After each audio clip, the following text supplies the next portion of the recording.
Right, it's the 1st of March 2022 and we've had quite a lot of rain here and a lot of flooding in the low-lying areas. Haven't been able to do too much with the wet weather, but you can see there we've got a bit of sunshine today but still some cloud about. So what I intend to do today is manufacture one of these rear splash guards. Now, it's sort of half acceptable, but as you can see there's a lot of little minor dents and imperfections in it, and initially I thought I might cover all that up with some of that underbody deadener, which would give it a nice sort of a textured finish.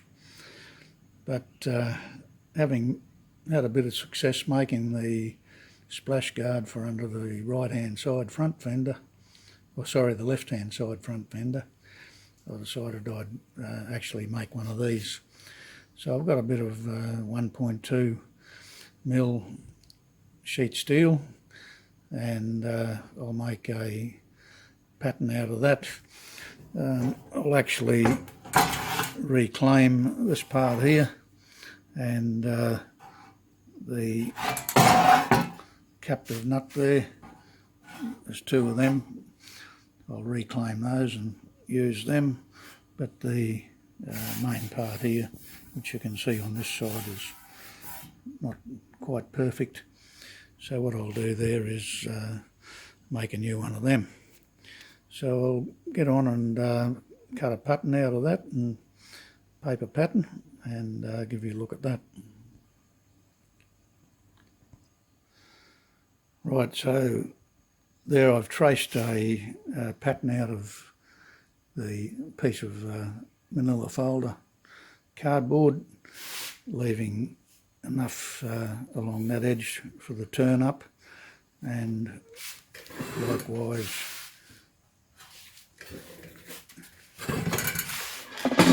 down that edge. It needs about an 1/8 of an inch turn up there, so I've left about around about 10 mil or so along that edge, and I'll turn that up with a pair of pliers around the line, and then trim it back to the right dimension. So I've got that there. Now from that I'll get the steel out and cut a piece of steel out of the pattern, out of that 1.2 mil sheet steel. So I'll do that now and show you what that looks like. Well, there's that piece cut out. So on the bottom here it's just a straight fold, likewise on the top. But what we've got here is a curved, slightly curved fold that we need to achieve. So what I'll do there is, when I did the bits and pieces for the fender that I made, I cut out two pieces of timber in the shape of the curve I wanted, and clamped the sheet metal between the two and gradually hammered that over. So I'll cut a couple of pieces of timber. I think I've got some 12 mil plywood there that'll do the job. If not, I'll find something, and I'll cut that out now with the jigsaw, and we'll progress on from there.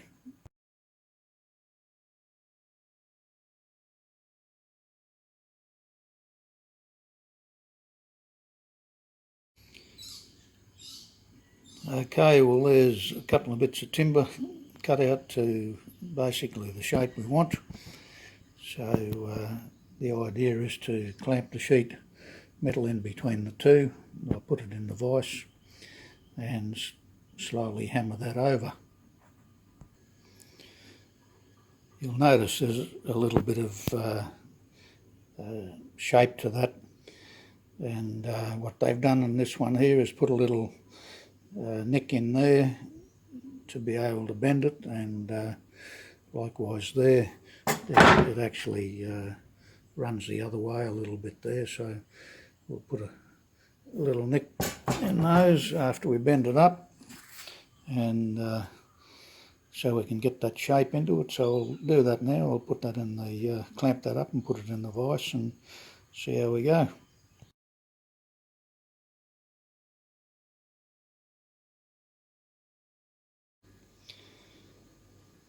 Well, there's that sheet metal now clamped in between the two pieces of timber.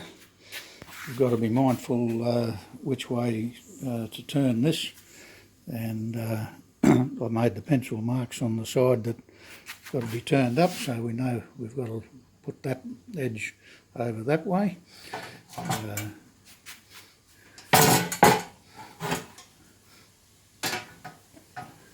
As in that.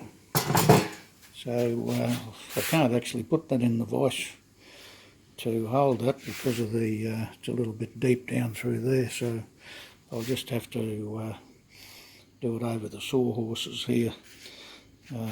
Makes it a little bit more difficult, but we'll get there in the end. So I'll do that now and show you how that ends up.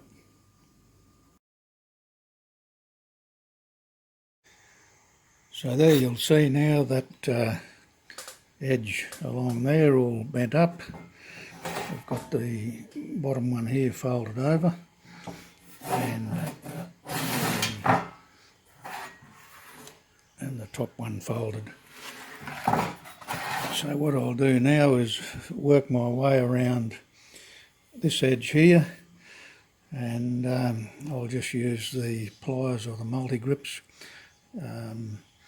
to gradually turn that edge up, and ultimately when it's all turned up I'll then trim that back to about 1/8 of an inch, I think it is, turn up. Then I'll remove the bracket part and weld that on and put some shape into it. So it's coming along nicely and should be a good result, I would say. So we'll continue on and show you how it all turns out. Well, that's all bent up into shape now. So the next job is to reclaim the bracketry. I've drilled that off there, and there's 2 captive nuts there and there, and I'll drill those out as well and get those welded on, and that'll be the job done. So I'll continue on and show you the end result.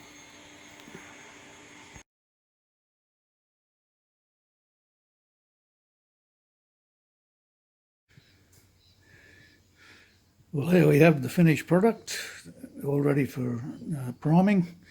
I think that turned out quite well. Scheme of things, it all looks pretty good, and certainly the face of it's much cleaner and smoother than the old original one we had here, with all its ripples and what have you. So if you like the content of these little videos, I'd appreciate it if you subscribed, liked, and even the odd comment on what you think would be appreciated. Yeah, so until next time, we'll catch you all later.